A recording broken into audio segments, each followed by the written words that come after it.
welcome to Hashimoto's Unfiltered, real talk, real solutions. The podcast where we cut through the noise and get straight to the heart of living with Hashimoto's.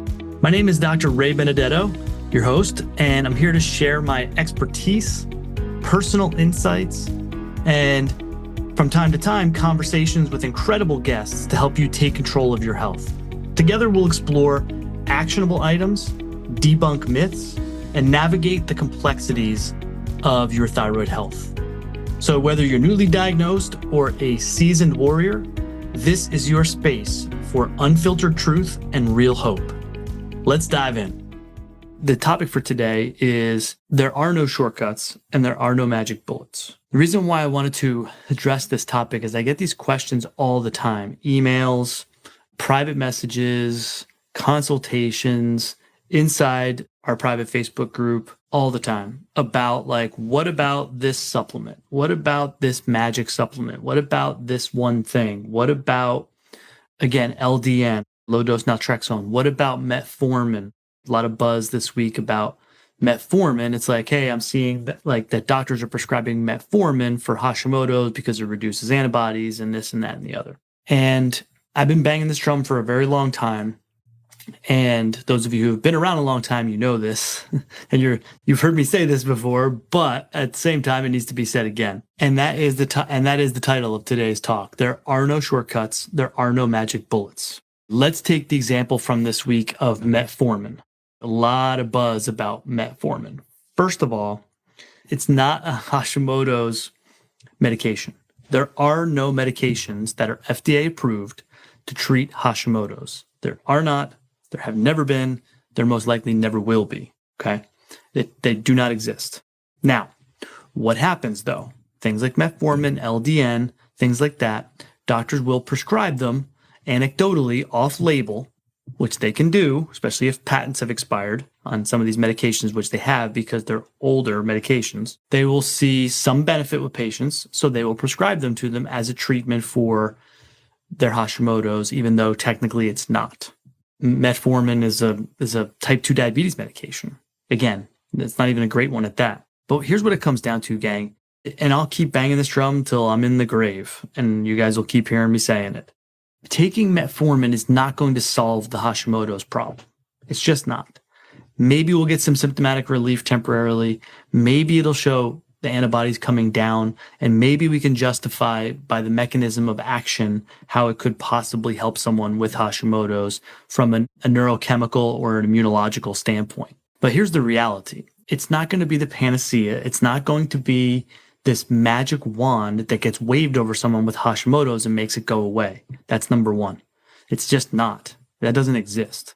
Number two, the side effects from those medications in general, even when they're prescribed on label, like even when they're prescribed for type 2 diabetes, for example, with metformin, the side effects, you always have to sit down and weigh the risk benefit. And again, a lot of the chatter in our group this week was on metformin, and you saw a lot of people chiming in saying that medication is the worst thing ever. I took it, I tried it, it caused all these horrible problems.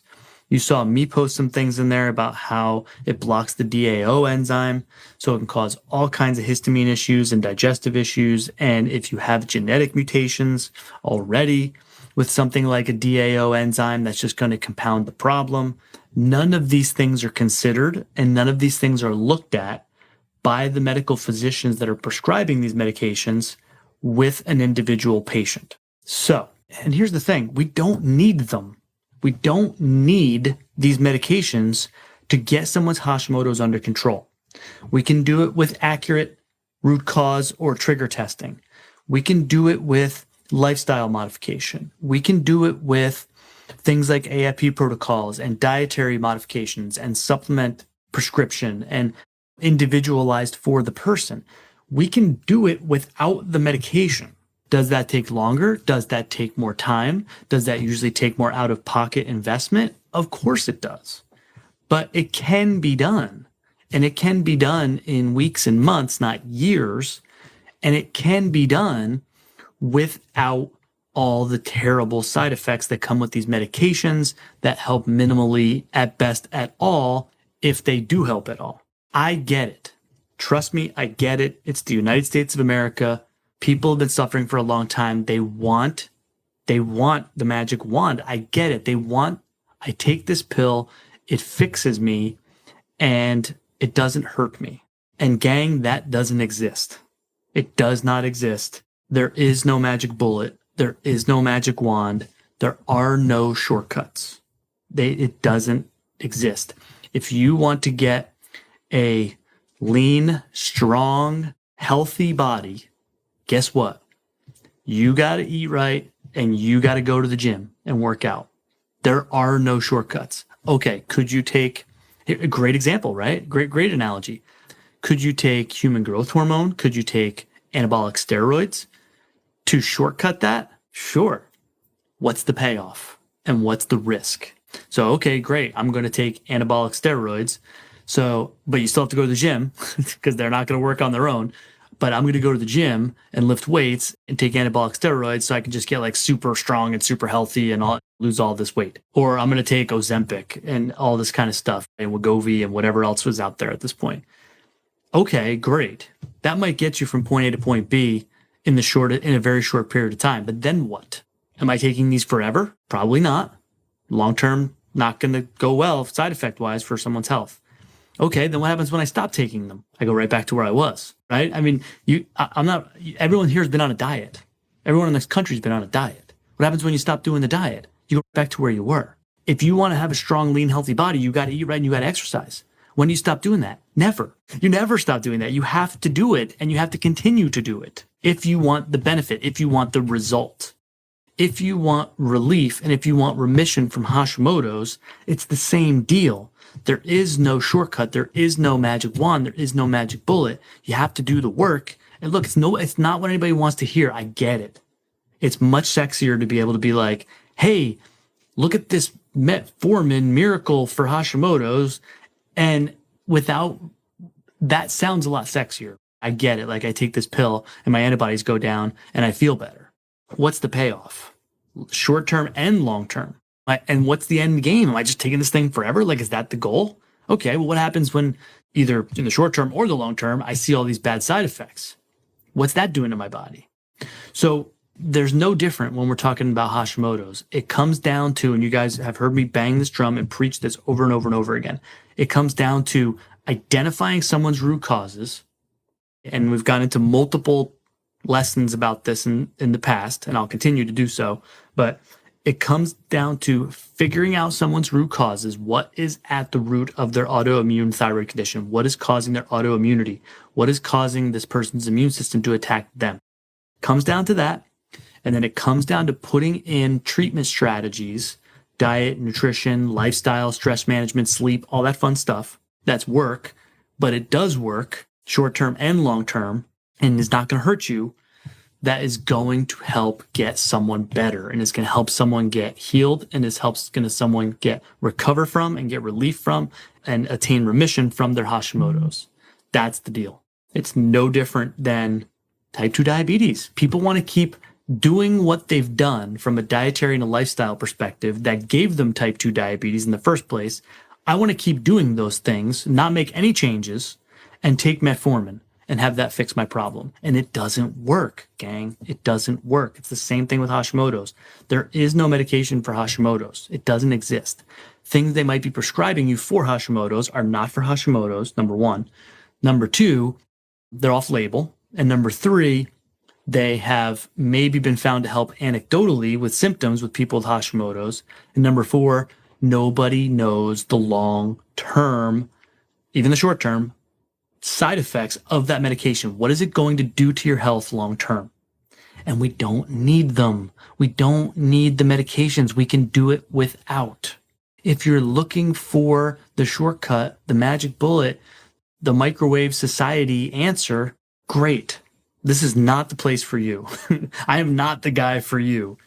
That is not getting the job done. That's not how I operate. If you're looking for that, that's great. And I mean this most loving way, you're not going to find it. It's not there. It's like an alcoholic looking for happiness in the bottom of a bottle. It's not there. But it can be done without. That's the thing. Like, There is no shortcut. There is the long way, but it works, and there's no risk to hurting you. So that's kind of my take home for today. When we're treating Hashimoto's, when we're treating any chronic medical condition, there's not going to be a pill that fixes it. I get it. Again, it's sexy. It's enticing. It sounds great that I don't personally have to make any changes in my diet, my lifestyle. Like I can just do whatever the hell I want, pardon my French, and I can take this pill and be better. It's just not the way it works, gang. It doesn't work that way. You can't take a pill and get the same benefits from good diet and exercise. You got to eat the good diet and you got to exercise. There's no other way. Again, not what people want to hear, but it is the way. It is the way to get the best results, short-term and long-term. And it can be done without these harmful medications that maybe have minimal benefit and large risks. So that's my soapbox for today. I will step down off of it. I hope that makes sense to you guys. If it doesn't, again, I'm probably not your guy. Like this maybe isn't the place for you. If that does make sense, awesome. You're in the right place. We're going to get along just fine. And I'm here to help.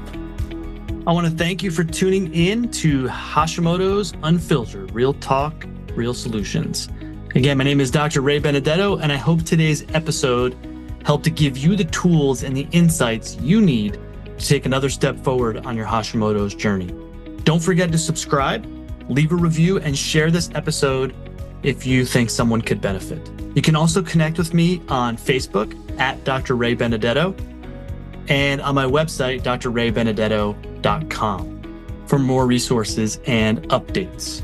Until next time, remember, you're not alone and real solutions are always within reach. Take care and be well.